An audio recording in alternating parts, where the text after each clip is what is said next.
conversión, vocación y devoción. Voy a decir el significado de cada palabra en latín. Conversio es dar la vuelta. Dar la vuelta. Queda muy debilitado el sentido respecto al vocablo griego, que es metanoia, que metanoia es más bien que dar la vuelta, es volverse del revés, ponerlo de abajo para arriba. Pero conversio es dar un giro, dar la vuelta. Vocatio, vocación, es llamada. De ahí viene vocare, invocar, lo usamos en castellano. Vocatio es llamada. Y devotio, devoción, viene del verbo devovere, que viene de nuestro castellano devolver. Pero devoción, en la interpretación nuestra, la tomamos como el gusto por las cosas de Dios. Una persona muy devota, una persona que reza mucho, que le atraen las cosas de iglesia, no. Devoción, dice Santo Tomás de Aquino, que es el príncipe de los teólogos, a cuyo magisterio hay siempre que acudir, que significa la prontitud de la voluntad en las cosas que tocan al divino servicio. Eso es devoción. Aunque no tengas gusto por las cosas de Dios, aunque lo hagas sin ganas, aunque lo hagas sin atractivo, pero allá voy. Tú, para vencer una tentación contra la castidad o una tentación de pereza o de ira, no tienes devoción. ¡Ay, qué fervor me ha dado vencer esta tentación! ¿Que te va a dar fervor? Si has sudado la gota negra hasta que la has vencido. Pero la devoción es la prontitud de tu voluntad. Bueno, pues vamos a ver punto por punto. Conversión. Conversio. Dar la vuelta. Mirad, un joven de hoy, católico, tiene que pasarse la vida dando la vuelta. Porque como quieras estar de frente, te arrolla el tren y te ha llevado por delante. Entonces, en muchas cosas tienes que dar la espalda. Eso significa dar la vuelta. ¿Sabéis qué es el pecado en definición agustiniana?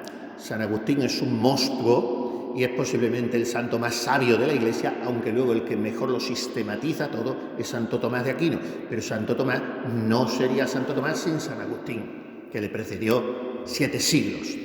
Bueno, pues San Agustín define así el pecado. Aversio a Deo et conversio ad creaturas. Que se saca muy bien en castellano, ¿no? Aversión a Dios y conversión a las criaturas. Eso es el pecado. ¿Y qué es la vida de gracia? Lo contrario. La vida de gracia es, bien entendido, yo no quiero decir que seáis un puercoespín, ni que odiéis a la gente, ni que tengáis miedo a nadie. Pero en fin, dice Séneca, paisano nuestro, una frase que después repite el libro quizá más importante de toda la literatura espiritual mundial, después de la Biblia, que es el Kempis, la imitación de Cristo. Todos tenéis que tener en la mesilla de noche el Evangelio, y bien, o bien el Kempis o bien el combate espiritual. Esos 2 libros hay que leer un puntito cada día. El combate espiritual o el Kempis. Bueno, pues Kempis, citando, el Kempis lo llamamos porque su autor se llamaba Tomás de Kempis, pero se titula Imitación de Cristo. Y en la Edad Media en España se titulaba, y San Ignacio, cuando lo nombra, y Santa Teresa, le llaman el Contemptus Mundi, que significa el desprecio del mundo. Bueno, pues el Kempis dice, citando a Séneca, cuando estuve entre los hombres, volví menos hombre.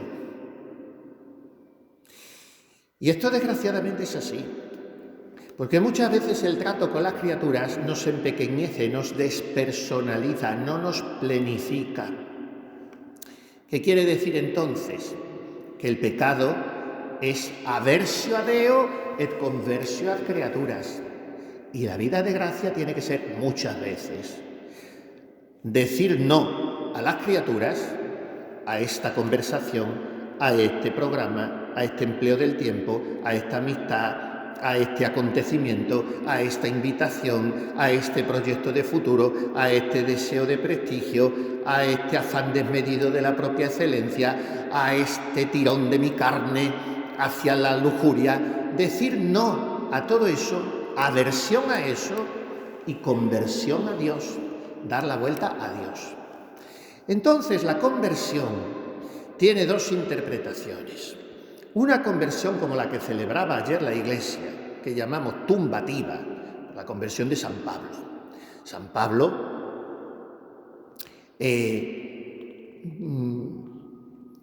perseguidor que asesinaba a los cristianos, ni más ni menos. ¿Cuándo se ha visto, Señor, este cambio nunca visto? De Saulo el perseguidor a Pablo heraldo de Cristo.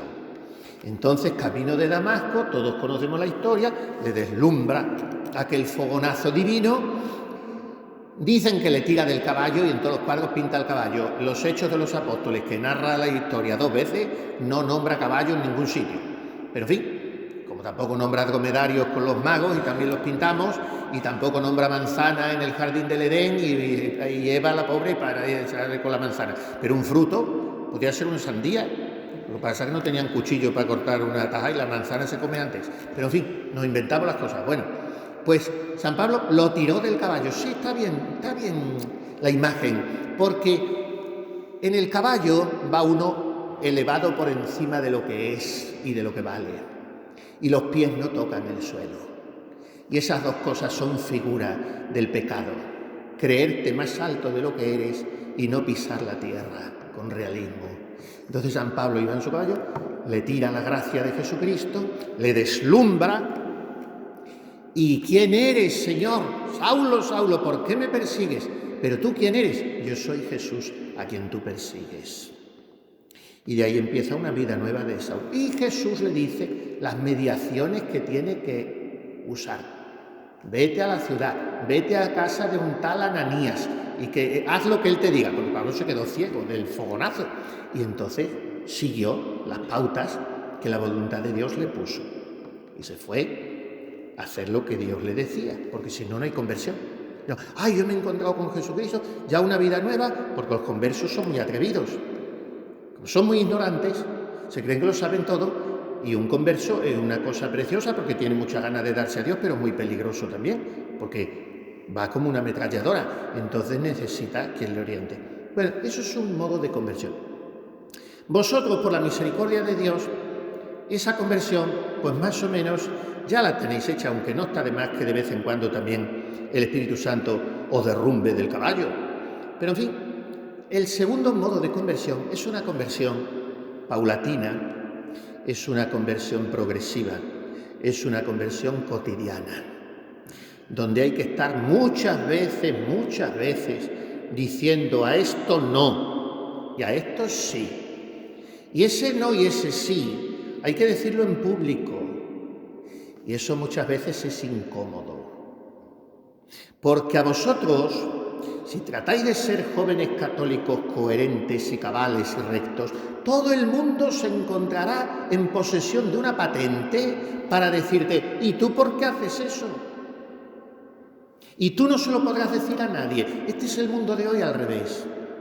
O sea, todo el mundo pide cuentas a quien se propone ser bueno. Y el que ha escogido el camino del mal, pues se ve como lo lógico. Es lo mismo que la situación política de hoy.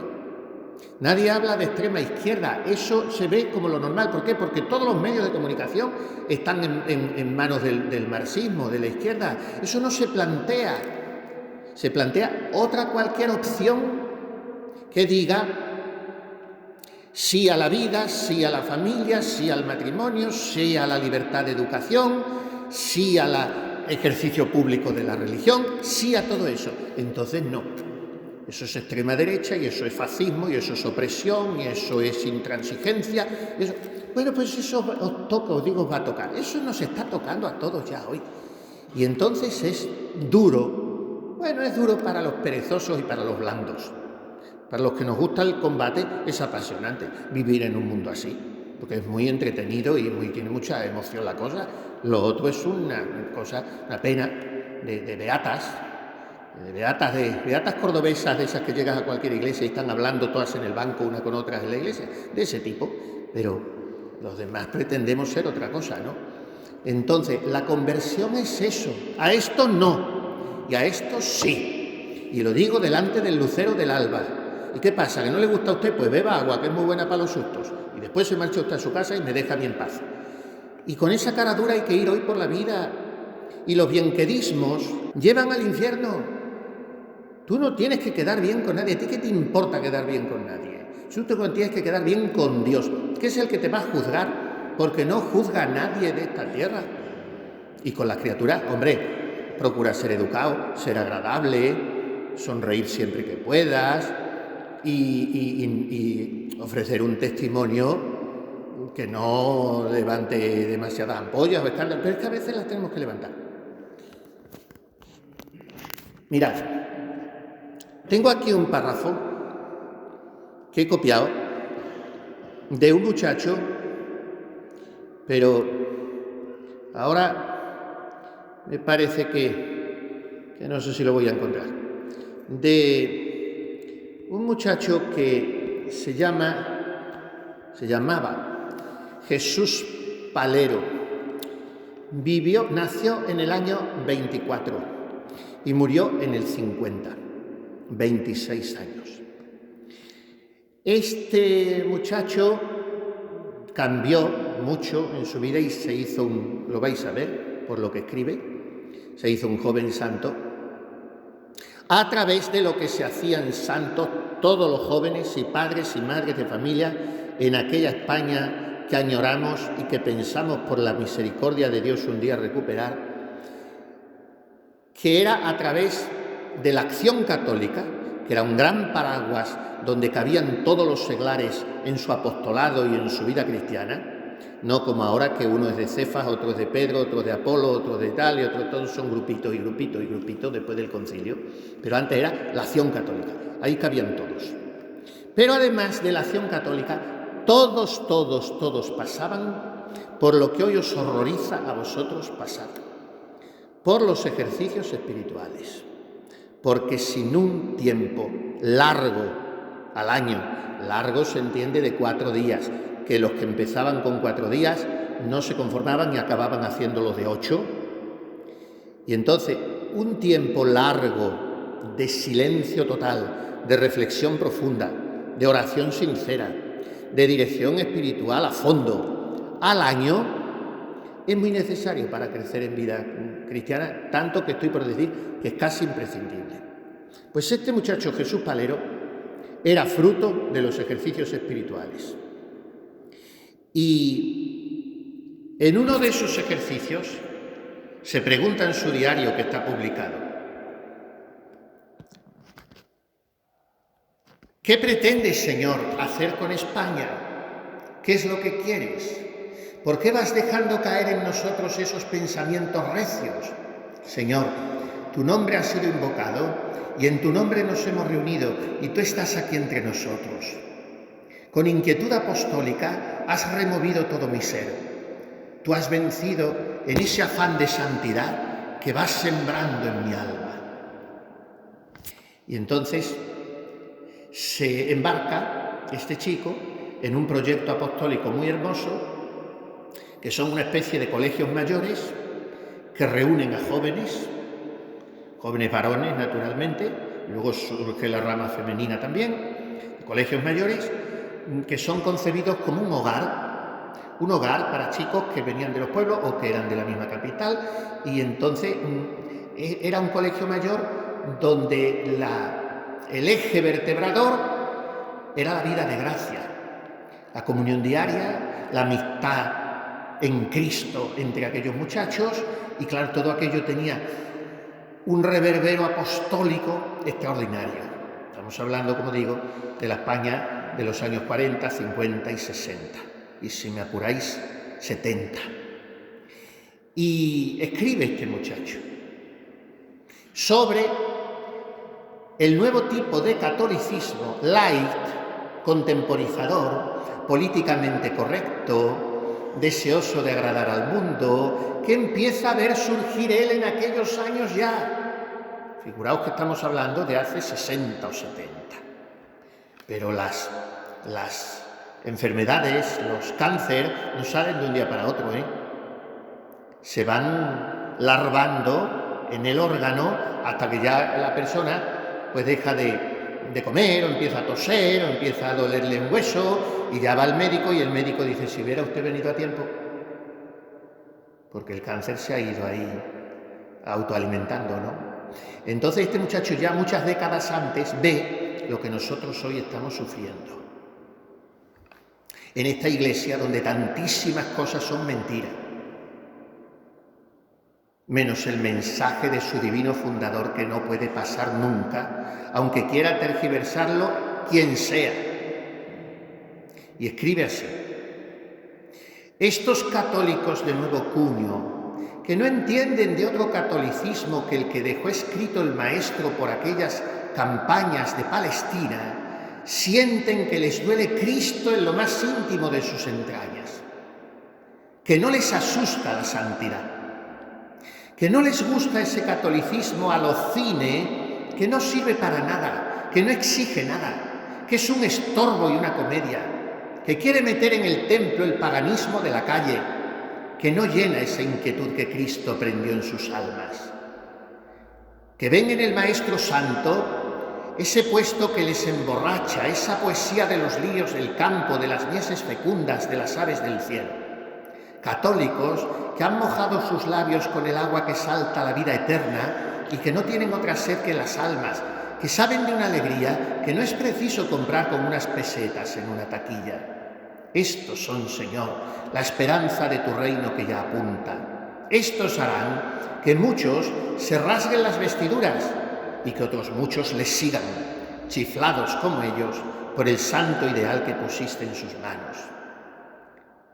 Estos santos ideales, esos pensamientos recios que tú vas dejando caer entre esta generación para que surja de entre las idioteces de una sociedad pagana y tonta.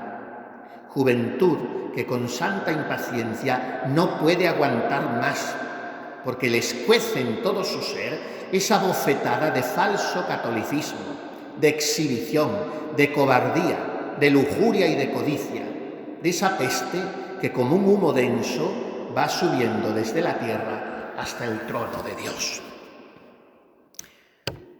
¿Cuál es, queridos jóvenes, la conversión que se impone hoy?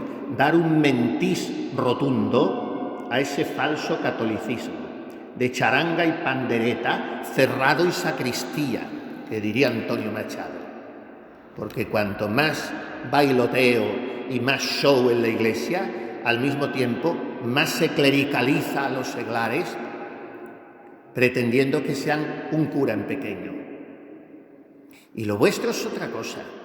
Lo vuestro es santificar al mundo desde su entraña, frecuentar los sacramentos, buscar todos los medios que os hagan crecer en gracia, pero no es un cura en pequeño, ni mucho menos. Pues esa es la conversión. Y esa conversión se ejercita con la frecuencia de sacramentos, tan frecuencia que es diaria. La comunión ha de ser diaria, no hay más vuelta de hoja. Es que no podéis hoy manteneros en pie, si ni siquiera de un día para otro. El otro día vino a verme uno de vosotros. Esta semana ha habido audiencia todos los días, algunos dos, y vino uno. Era a las 7 de la tarde y traía ojos que le echaban fuego. Y dije yo: qué contento vienes, Pater, porque vengo de comulgar. ¿Y qué misa hay ahora? Pues he ido al hospital, he cogido el coche y yo estudio las misas y le dije yo: pero no sé cómo puedes ir a misa por la tarde, porque a mí me gusta la misa por la mañana, está uno entonado para todo el día, ya has recibido al Señor. Pues a mí no, ¿qué quiere que le diga? Claro, los gustos son muy opinables, sobre gustos no hay nada escrito. Y yo dije: a mí si yo le comprendo, tiene usted razón, pero a mí no, porque ¿sabe qué me pasa? Que el día que comulgo por la mañana, ya luego estoy toda la tarde que me falta algo y quiero comulgar otra vez. Y entonces prefiero pasar el día pensando en que va a llegar la comunión de la tarde. Bueno, eso cada uno sabe cómo organizarse. Pero la cuestión es que la comunión, la confesión frecuente y la oración diaria, eso es la conversión. ¿Y qué es la vocación? Y paso al segundo punto. Pues la vocación es el llamamiento. Y en esta vida lo único importante son, iba a decir dos cosas. Una nada más. Iba a decir cumplir la voluntad de Dios y salvarse, ir al cielo. Pero total, que es una nada más, porque si cumples la voluntad de Dios te salvas, eso está claro. Entonces, en esta vida, lo único importante es cumplir la voluntad de Dios. Y la voluntad de Dios hay que escrutarla y hay que discernirla en muchísimas cosas al cabo del día. Cumplir los 10 mandamientos. Cuando aquel joven se encontró con Jesucristo, ¿qué tengo que hacer para alcanzar la vida eterna? ¿Cumple los mandamientos? Eso ya los cumplo desde pequeño y ahora viene la vocación. Tú estás haciendo lo que debes, tú estás cumpliendo la voluntad de Dios, tú estás viviendo en su santa gracia, tú no te emborrachas, tú no fumas más de la cuenta, tú no miras pornografía, tú no eres en tu casa un erizo al cual no se le puede hablar, tú eres amigo de tus amigos, tú estudias, tú, en fin, iba a decir lo normal. Hoy esto es un bicho raro lo que estoy describiendo, pero en fin, lo que debería ser lo normal. Tú haces todo eso y ahora ya, de ahí para adelante, a ver lo que te pide el corazón de Jesús. Y para eso hay que orar y hay que preguntárselo. Porque boda y mortaja del cielo baja, se dice en español. Quiere decir que la decisión definitiva de la vida es la muerte, donde se dirime el único negocio interesante para toda la eternidad, y el tomar estado, que decían nuestros abuelos. ¿Qué es tomar estado? Pues tomar el estado religioso, sacerdotal, o tomar el estado matrimonial. Aquí no hay más cera que la que arde. Hombre, en algún caso puede darse que haya un llamamiento especial para vivir en soltería o en celibato, si lo queremos decir más interesantemente, pero en fin, lo normal, lo corriente, es una vida de consagración a Dios o una vida de matrimonio. Ahora yo os digo, y estamos en el segundo punto, vocación. Esto os lo preguntáis. Y si os lo preguntáis, ¿cómo os lo preguntáis? Esto es lo que me pide el Señor. ¿Cuáles son mis condiciones? ¿Qué inclinaciones tengo yo? ¿Qué potencialidades? ¿Qué capacidades? ¿Cómo va a ser mi matrimonio así? O si el Señor no me estará llamando a consagrarme a Él, para lo cual no es necesario que me encante ser sacerdote ni monja, porque a Santa Teresa no le gustaba nada. O sea que muchas veces las motivaciones para un monjío, para un sacerdocio o para un matrimonio no tienen que ser estrictas, ni siquiera mayoritariamente de orden sensible. Amad el silencio, rezad, leed buenos libros y preguntaos, ¿qué quiere Dios de mí? ¿Qué quiere Dios de mí? Porque puede ser que estés empecinada en que te tira la vida religiosa y tengas que ser una madre de familia con 8 o 10 cabezolones, de los cuales 6 o 7 sean luego curas o monjas. O puede ser que estés pensando que no tienes más salida del matrimonio y Dios te esté llamando a consagrarte a Él. Hay que preguntárselo delante de Dios. Y esto no importa ser novio. Al día siguiente de casado ya no se puede, pero hasta el día antes de casado, yo te casé a todos los que casaba, estuve 8 años de párroco y venían a hacer el expediente. ¿A qué venimos a casarnos? Y lo primero que le preguntaba, ¿vosotros habéis pensado si tú no tienes que ser sacerdote y tú monja? Oiga, ¿usted que venimos a casarnos? Pues sí, ya lo sé, pero mi obligación está preguntaros eso, porque a lo mejor no lo habéis preguntado en la vida. Entonces hay que preguntarlo. Vocación, ¿qué me pide Dios? No qué me gusta a mí, qué me parece a mí que es a lo que yo estoy predeterminado, qué espera de mí mi padre, cuál es la prolongación que yo tengo que dar a mi apellido o a mi patrimonio. Cuidado con todas esas cosas. ¿Qué me pide Dios? Pues acabó. Y tercer punto, y termino, porque conviene que estemos con el Señor. Devoción. Y ya total, voy a tardar muy poco, porque ya lo he dicho los dos anteriores. Conversión. Muchas veces dar la espalda al mundo, bueno, siempre, y dar la cara a Dios. Vocación, seguir el llamamiento divino, no el gusto o la predeterminación mía. Tercero, devoción, prontitud de la voluntad en las cosas que tocan al divino servicio. Hoy la gente es un poco tirando a floja. No, si estoy en ello, no, si yo puedo, no, si yo sé, no, si ya lo haré, no, si ya, usted tranquilo, sí, pero no se hace. Las cosas son aquí y ahora. Entonces, al Señor hay que responderle aquí y ahora, en muchas ocasiones en las que Él nos manifiesta su voluntad. Y en muchas ocasiones en que esa voluntad, como digo, ya la conocemos de antemano. He leído un sacerdote jesuita que trabajó mucho con los jóvenes, el padre Tomás Morales, fundador de los Cruzados de Santa María y de la milicia de Santa María. Era un santo este hombre, yo lo conocí en un convento de carmelitas, el más apartado del mundo que yo conozco, casi más todavía que San Calixto, el de Duruelo, fundado también por Santa Maravillas de Jesús, perdido allí en la Moraña castellana, en Campo Feote, porque el campo castellano no es bonito, decía Antonio Machado. Castilla es ancha y plana como el pecho de un varón, porque es una cosa incansable, de horizontes anchurosos. Y bueno, pues allí en la Moraña, en medio de entre Ávila y Salamanca, está ese convento de Duruelo, donde empezó su obra San Juan de la Cruz, y en fin. Bueno, pues allí fui yo un día, y era yo seminaristilla todavía, y me dijeron, está aquí el padre Tomás Morales. Anda, le voy a conocer. No se me ha borrado nunca esa impresión. Yo no sé si cambié con él. Sí, comí incluso con él, ahora que me acuerdo. Comí con él. Pero no hablé demasiado porque era un hombre ya mayor, pero era San Pedro de Alcántara completamente. Un hombre alto, enjuto, delgado, con su sotana de jesuita, su fajín ceñido, pobre, y un hombre, un señor. Era un gran señor, pero qué humildad tenía. Y de esas personas que nada más verlo... Yo he conocido varias personas así, del Antiguo Testamento, ya del Nuevo no veo a nadie así, pero del Antiguo Testamento, de cuando España era España y en la Iglesia no se había perdido la cabeza hasta los límites asombrosos en que la vemos hoy enloquecida, pues yo conocía gente así, monjas y sacerdotes y seglares de una categoría humana y espiritual. Bueno, pues este era el padre Tomás Morales. Era un hombre que tenía grados académicos, físico, químico, no sé cuántas cosas, una familia muy buena, luego había entrado en la compañía, ya es venerable, pronto será beato. Y en un libro que tiene muy bonito, que se titula Forja de Hombres, dice: en mis años universitarios conocí a un religioso cargado de experiencia y de sentido común, profundo conocedor de nuestra psicología. Me hablaba admirado de los resultados que había conseguido organizando y movilizando laicos. Me decía, podemos hacer de España un pueblo de comunión diaria.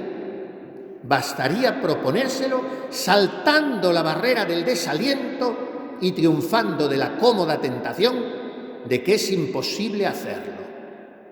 Si España en sus mejores siglos fue misionera, también hoy puede despertar a los laicos de su letargo. Y aquí leo una cita de Ramiro de Maeztu. Toda España es misionera en el siglo XVI. Toda ella parece llena de espíritu que expresa Santiago cuando dice al final de su epístola que el que convierte a un pecador salvará su alma de la muerte y cubrirá la muchedumbre de sus pecados.